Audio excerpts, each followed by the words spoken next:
750,000 people, 750,000 people, all dead in just 1 hour, not from a sickness, not from a natural disaster, but from a planned, organized killing so complete that when it was over, even the cats and dogs were dead in the streets. The piles of skulls were so high they could be seen from miles away. 3 separate piles, one for men, one for women, one for children. The year is 1221, and what's about to happen in the city of Nishapur will be remembered as one of the cruelest acts of revenge in human history. But here's the crazy part. This wasn't random violence. This was personal. Very, very personal. You see, 1 year earlier, a single arrow had changed everything. One arrow shot from a city wall. One arrow that hit its target. One arrow that would lead to the deaths of 750,000 people. And the man who ordered this massacre, he wasn't even there to see it happen. He was hundreds of miles away, taking over other cities, building an empire that would become the largest connected land empire in human history.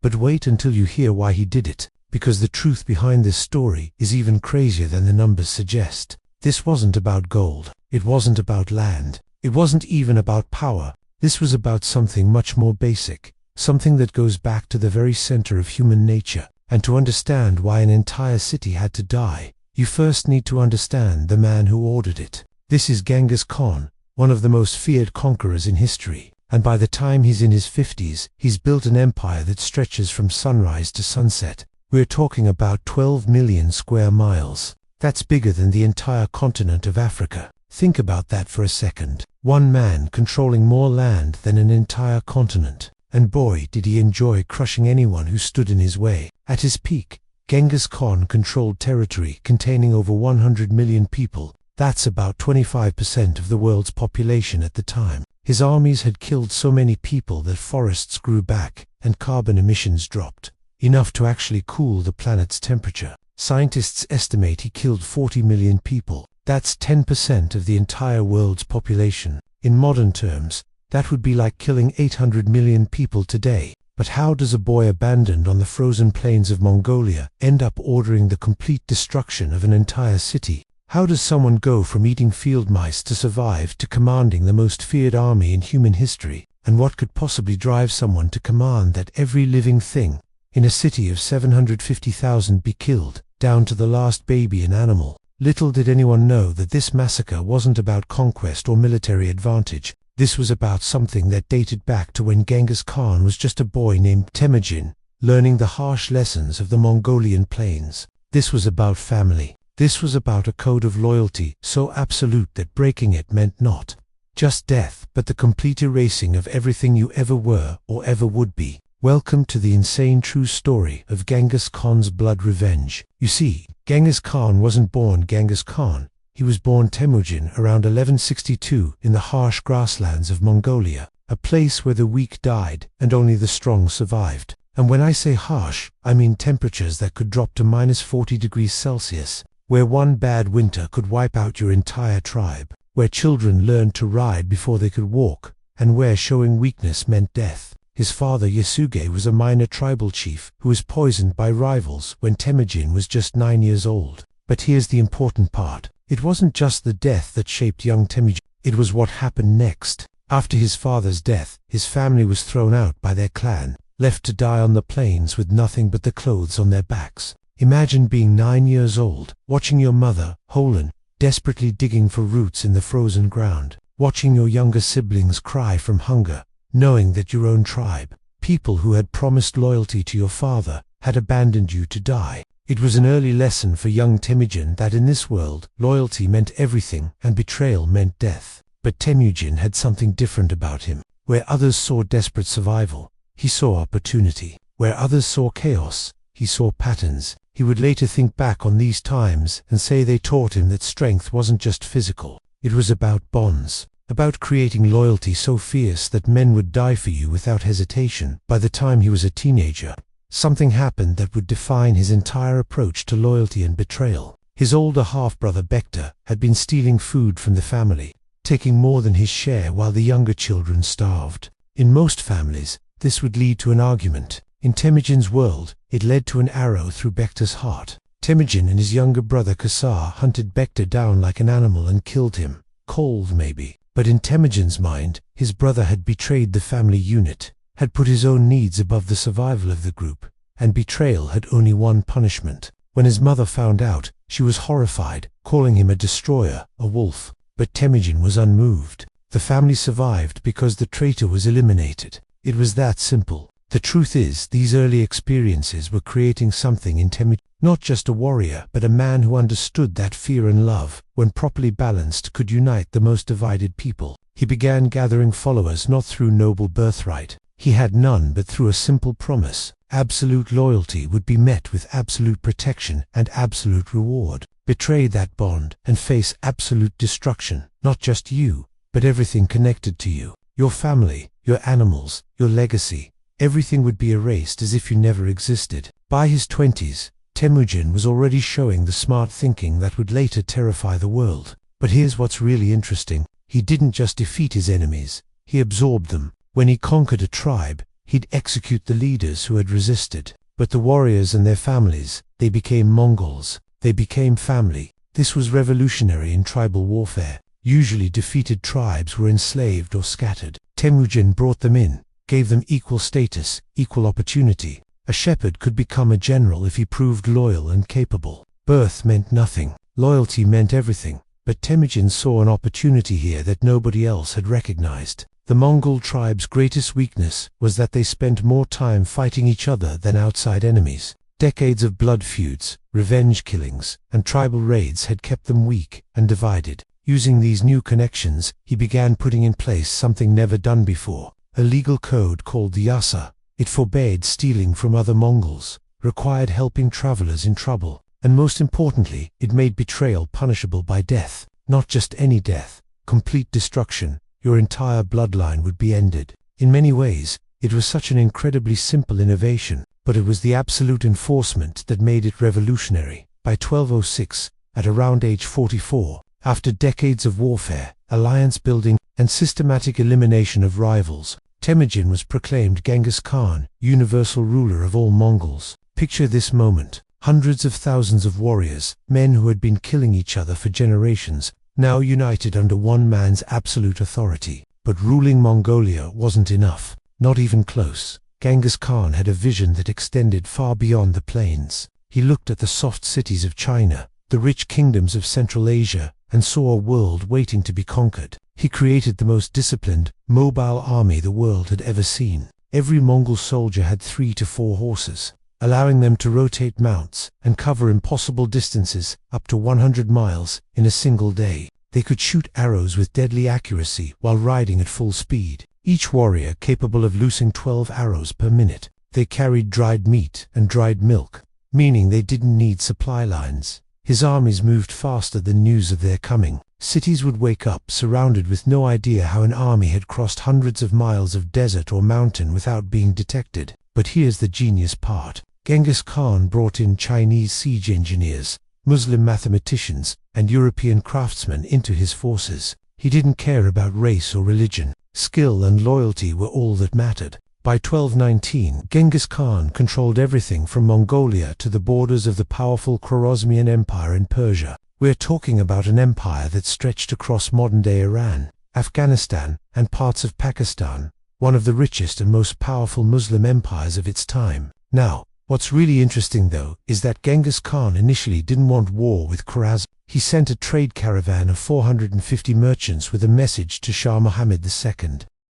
The message was simple. I am master of the lands of the rising sun, while you rule those of the setting sun. Let us make a firm treaty of friendship and peace. These weren't spies or soldiers. They were genuine merchants carrying gold, silver, silk, and other treasures for trade. But here's where everything goes terribly wrong. The governor of Otra, a border city, was a man named Inohuk. He looked at this caravan and saw not diplomatic opportunity, but personal gain. He accused the merchants of being spies and had them all executed, all 450 of them, and seized their goods worth millions in today's money. When Genghis Khan sent 3 ambassadors to demand justice, the Shah made the worst decision of his life. He killed the lead ambassador and sent the other 2 back with their beards shaved. In Mongol culture, this was worse than death. It was the ultimate insult. What the Shah didn't realize was that he just signed the death warrant for millions of his people. Genghis Khan spent months preparing his response. He mobilized between 100,000 and 200,000 warriors. The exact number is debated by historians. But what's not debated is that this was the most organized, disciplined military force the medieval world had ever seen. But here's the important detail that would matter later. Among his generals was Tukuka, known as the Arrow, one of his most brilliant commanders, and more importantly, his son-in-law, married to one of Genghis Khan's daughters. Also riding with the army was Tolui, Genghis Khan's youngest and most beloved son, a tactical genius who would later father Monkey Khan and Kublai Khan.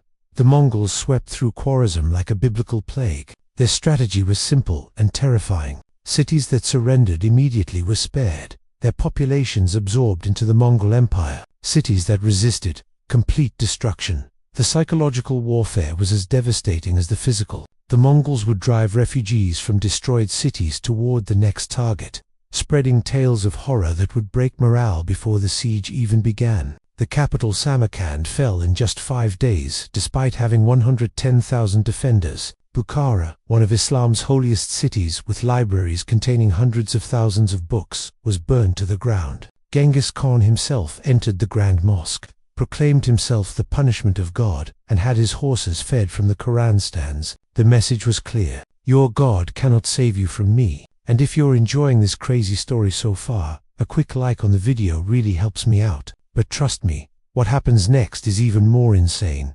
In April 1220, the Mongol army reached Nishapur, one of Khwarezm's crown jewels. This wasn't just any city. Nishapur was a center of learning, culture, and commerce, home to scholars, poets, and craftsmen. It was where Omar Khayyam had studied, where some of the Islamic world's greatest minds gathered. The city had a population of around 750,000 people, massive for the medieval period. To put that in perspective, London at the same time had maybe 40,000 people. The city initially surrendered, paying tribute and accepting Mongol rule. For a brief moment, it seemed Nishapur might survive the storm. But here's where fate intervenes in the cruelest way possible. In November 1220, while Genghis Khan was campaigning elsewhere, chasing the Shah across his crumbling empire, the people of Nishapur made a fatal mistake. Encouraged by false reports of Mongol defeats, and believing the main army was too far away to respond, they rebelled. They killed the Mongol garrison and declared independence.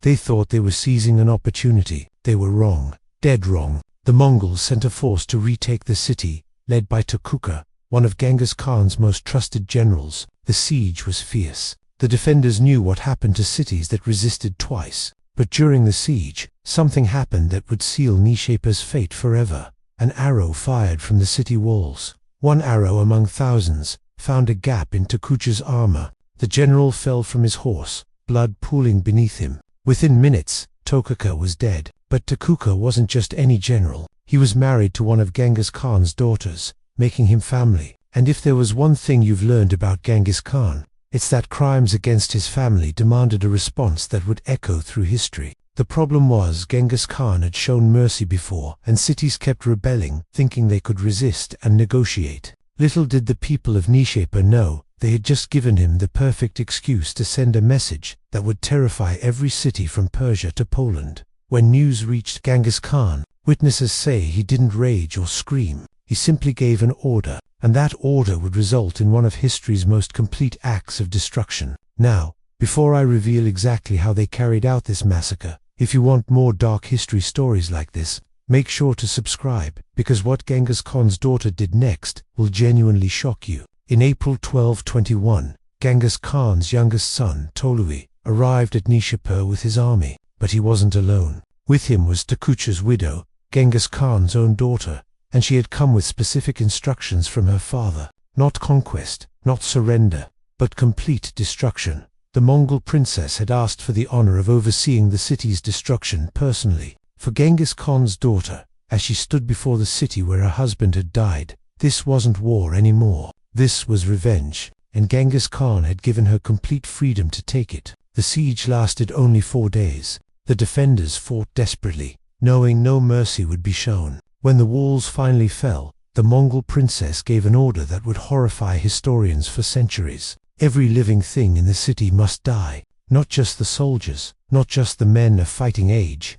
Everyone, men, women, children, babies, still nursing at their mothers' breasts, the elderly, the sick, even the dogs and cats. Everything that breathed must die. The Mongols were methodical about it. They separated the population into groups, assigning soldiers specific quotas. Each Mongol soldier was reportedly responsible for killing 400 civilians. They used swords and axes rather than arrows to ensure deaths. Some historians report that to ensure no one escaped by playing dead, the Mongols returned 3 days later to cut off the heads of all the bodies. They built pyramids of skulls outside the city, separate ones for men, women, and children. When it was over, 750,000 people were dead in a single day. The city's buildings were torn down stone by stone, its foundations torn up, its underground water channels destroyed, and its fields planted with salt so nothing would grow. Where once stood one of Islam's greatest cities, nothing remained but bones and rubble.